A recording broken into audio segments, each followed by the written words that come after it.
Rafael Paiva deve promover mudanças no Vasco em relação ao time que enfrentou o Criciúma.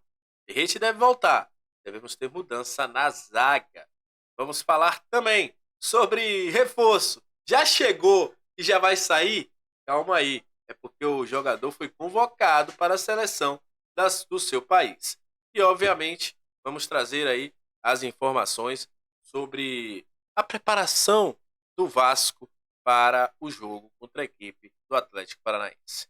Isso e muito mais a partir de agora no nosso Comentário Vascaíno. Você já sabe, né? Sobe a vinheta! Salve, salve, torcedor vascaíno, salve minha galera do Comentário, saudações vascaínas, estamos entrando no ar para falar de Vasco. Aquele abraço para você que está sempre junto com a gente, que curte, compartilha, que se inscreve no nosso canal, que deixa seu comentário, muito obrigado. Para você que está chegando pela primeira vez, seja muito bem-vindo, eu sou o Léo, aqui é lugar de análise, informação, opinião, tudo que envolve o Vasco está aqui, é um prazer imenso ter você junto com a gente.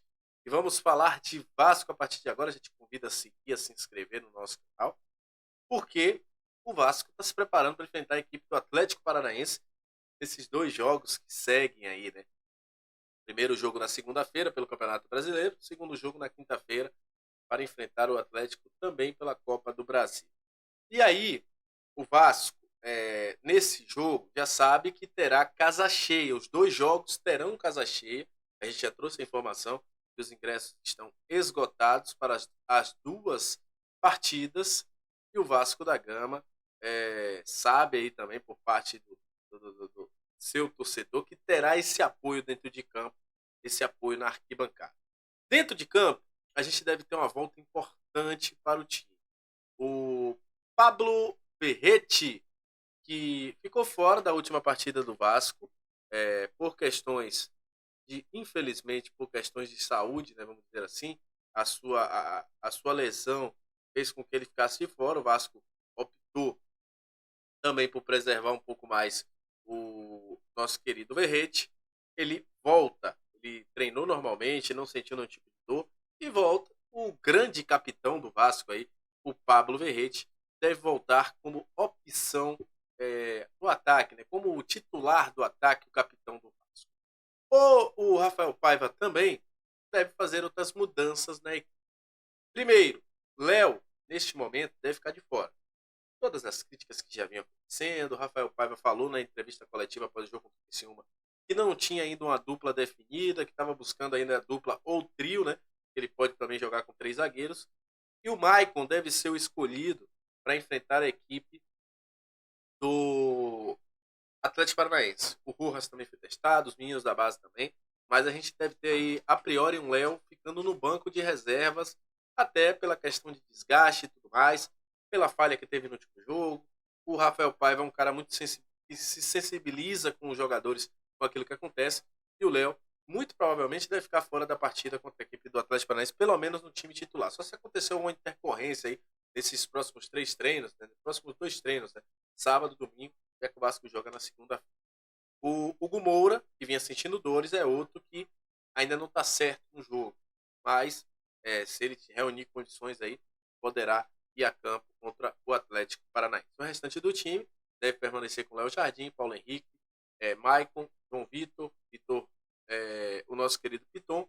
Meio campo, Hugo Moura, se ele não tiver nenhum tipo de intercorrência.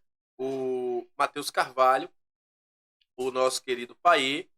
E aí no ataque, David, o Adson e o Verrete. Esse provável time do Vasco. O Felipe Coutinho, se for para o jogo, vai no banco de reservas e aí vai entrando ao decorrer da partida. O Rafael Paiva está sendo muito sereno nessa escolha, trabalhando em conjunto com o Desp, trabalhando em conjunto com os jogadores também, para entender o que cada um está sentindo. Para quê? Porque o Vasco não tenha nenhum desfalque para o jogo da quinta-feira também. Mas o Vasco também entende que esse jogo, pelo Campeonato Brasileiro, é muito importante. Porque hoje o Atlético Paranaense é um adversário direto do Vasco. O Vasco se distancia do Atlético Paranaense, que está grudado com o Vasco ali na tabela de classificação. Então, é um jogo de suma importância para o Vasco. Então, o jogador só não vai para o jogo ou por questão de ser preservado por alguma questão de saúde ou por questão tática. De resto, vão jogar. Como tem a questão do Léo também, que pelas falhas e tudo mais, pelas recentes polêmicas que aconteceram por causa aí com o nome do Léo, e aí o jogador deve ficar de. E a gente vai trazer uma informação que é uma informação boa, né? Nosso querido boa, ou pode não ser, porque ele pode desfocar o Vasco. Jean Menezes, que chegou hoje, né, para passar por exames, para assinar o seu contrato com o Vasco, e o Vasco corre quanto tempo para poder regularizar o jogador. O Jean foi convocado pelo Ricardo Gareca, que inclusive elogiou bastante o Jean Menezes, né? Ele não era convocado desde 2022 para a seleção chilena, já chegou com o Vasco com uma convocação. Teve a questão também porque o Alexis Sanches acabou sendo cortado lá, mas o Jean Menezes foi convocado para a seleção chilena e deve jogar aí os próximos jogos do Chile pelas eliminatórias e já chegou premiado, né? Obviamente que anteriormente ele deve ter sido consultado, que os jogadores para serem convocados eles são consultados, os seus clubes são consultados antes. O Toluca já deve ter sido consultado em outro momento, mas agora que ele é do Vasco, ele já chega aí com essa convocação do nosso querido Jean Menezes. Lembrando que Puma Rodrigues está na pré-lista, pré-convocado. Não sei se ele vai ser convocado, mas ele está na pré-lista aí do nosso querido treinador, o Marcelo Bielsa, colocou aí o Puma Rodrigues como pré-convocado da equipe uruguaia. E é isso, o Vasco treina aí nas próximas manhãs de sábado e domingo. No domingo, após o almoço, o Vasco vai ficar em regime de concentração. Segunda-feira, o Vasco joga às 9 da noite em São Januário. Aí o Vasco tem terça, quarta e na quinta joga de novo contra o Atlético Paranaense. Teremos um mini campeonato contra o Atlético Paranaense aí nesses próximos 10 dias, vamos dizer assim. Vasco e Atlético Paranaense. 10 dias não, né? Porque o próximo jogo é no dia 11. Mas o Vasco terá uma mini intertemporada com o Atlético Paranaense. Depois do jogo contra o Vitória, tem a data FIFA. Como o Vasco só vai ter aparentemente o Jean Menezes, né? Pode ser que o Puma também seja convocado. E aí, depois o futebol volta com o Campeonato Brasileiro, também com a Copa do Brasil. Na verdade, o futebol vai voltar com a Copa do Brasil, né? O Vasco joga no dia 11, um dia depois da data FIFA. Então é isso, gente. Agradeço a você que chegou até esse momento do vídeo. Sobre reforços, o Vasco ainda continua no mercado, nada certo ainda. Assim que a gente tiver uma nova informação, a gente traz para vocês. Aquele abraço, saudações vascaínas. Deus abençoe a todos. Muito obrigado pela sua audiência. E valeu, tamo junto!